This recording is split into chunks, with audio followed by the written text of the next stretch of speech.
After my first job MTV working as a music programmer, I can't stop trying to matchmake people with music they might like. So, I wrote a book called Record Collecting for Girls and started interviewing musicians. The Music Concierge is a column where I share music I'm listening to that you might enjoy, with a little context.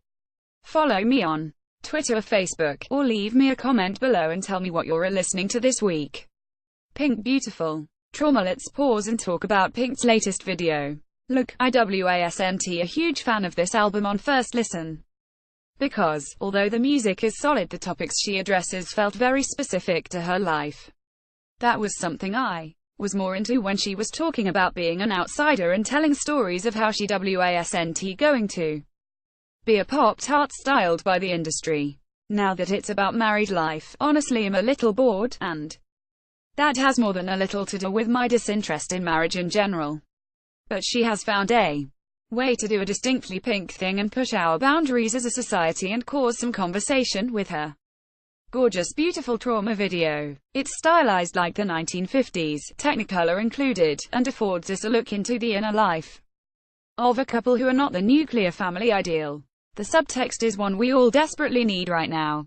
Accept the people you love for who they are. Whether they enjoy cross-dressing, SM, or cocktails.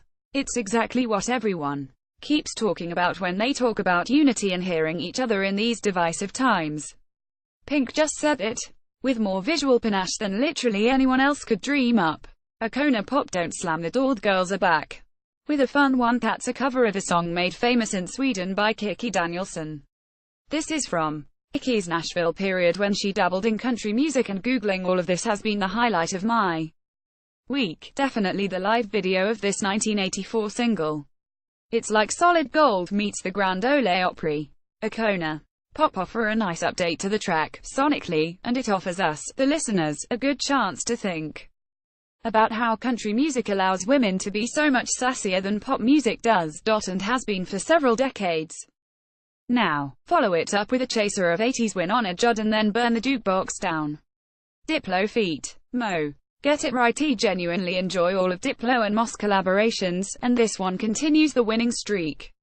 Her voice complements his distinctive style, and they seem to work well together, bringing out the most likable aspects of each other's talents. This track is from the soundtrack of the Give Me Future doc, which follows Major Lazer as they put on the first major concert in Cuba following the lifting of travel restrictions under Obama, and discover that youth culture is alive and well. Carly Hansen. Only one. This song caught my ear when I was going through Spotify's new releases.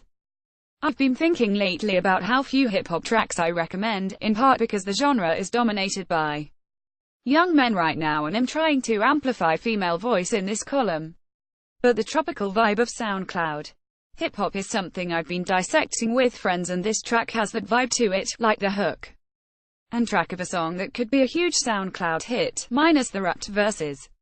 I also find her clipped, sped-up delivery interesting.